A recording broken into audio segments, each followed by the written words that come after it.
कि अलग अलग उपासक के क्या क्या अलग अलग गुण है या उसका क्या परिणाम है, ये हम लोग समझ चुके हैं ना। अब आते हैं इदानीम उपास्यस्य परम पुरुषस्य महात्म्यम ज्ञानिनाम च विशेषम विशोध्य। अब उपास्य देव परम पुरुष के महात्म्य और ज्ञानियों के भेद को स्पष्ट करके विशोध्य भक्ति रूपस्य उपासनस्य स्वरूपम उच्यते। भक्ति रूपा उपासना का स्वरूप बताते हैं। ठीक है, यानी कि जो उपासक के अलग अलग गति थे उसकी चर्चा हम लोगों ने, जो उपासक को जो प्राप्त होगा लोक, उसकी चर्चा हम लोगों ने 8वें अध्याय में किया। अब यहाँ पर हम लोग सुन रहे हैं ज्ञानियों के भेद को और भक्ति रूपा उपासना का प्रवचन अब यहाँ से प्रारंभ होगा। ध्यान देना होगा 12वां अध्याय में भगवान भक्ति योग का उपदेश देंगे, 12वें में। तो धीरे धीरे यहाँ से अभी हम लोग कर्म योग से आगे बढ़ चुके हैं, जो दूसरा तीसरा चौथा कर्म योग से अब हम लोग उपासना खंड में, मध्यम जो है, अब उपासना खंड में प्रवेश कर चुके हैं कि भगवान की उपासना कैसे होगी और उससे गति क्या प्राप्त होगा, इन सब विधि का। आइए, श्री भगवान उवाच इदं तुते गुह्यतमं प्रवक्ष्यामि अनसूयवे ज्ञानम विज्ञान सहितम यत् ज्ञात्वा मोक्ष्यसे अशुभात्। इदं तु ते गुह्यतमं भक्ति रूपम उपासनाख्यम ज्ञानम विज्ञान सहितम उपासन गति विशेष ज्ञान सहितम अनसूयवे ते प्रवक्ष्यामि।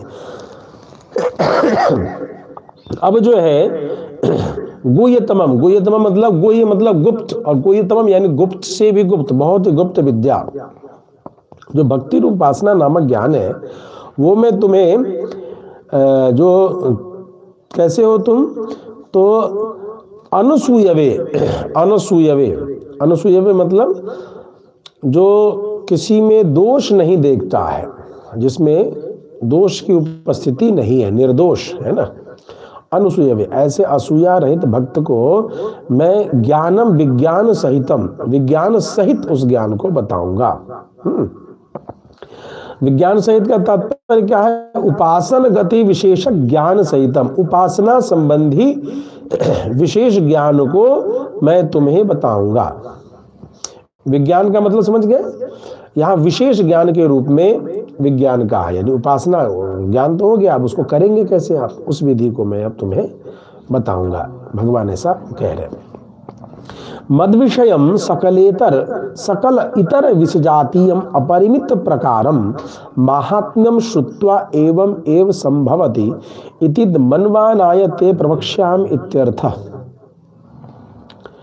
कहते हैं अभिप्राय यह है कि अन्य सबकी अपेक्षा मद विषयम सकल इतर विषजातीयम, सबकी अपेक्षा, इतर, इतर मतलब दूसरे सभी से, विष जातीय, विष जातीय मतलब स्वजातीय मतलब हमारी जाति वाला, और विष जातीय मतलब उस जाति से परे, यानी अन्य सभी विषयों से परे।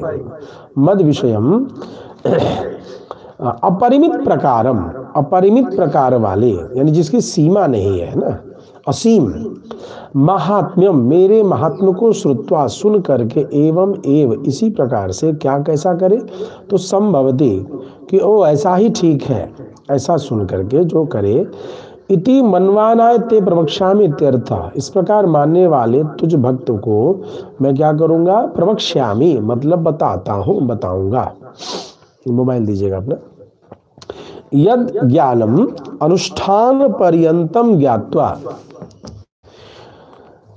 यद ज्ञानम जिस अत्यंत ही गुप्त रहस्य ज्ञान को अनुष्ठान पर्यंतम ज्ञात्वा, अनुष्ठान पर्यंतम जान करके, अनुष्ठान पर्यंतम जान करके, मत प्राप्ति विरोधिनः, मत प्राप्ति विरोधिनः सर्वस्मात् अशुभात् मोक्षसे, तू मेरे प्राप्ति के विरोधी समस्त अशुभों से तू छूट जाएगा।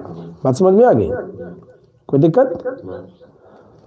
तो इस प्रकार से भगवान यहाँ उपदेश दे रहे हैं कि तुम्हें मैं ऐसा ज्ञान देने वाला हूँ जिसे जान करके तू जो है सुख से छूट जा।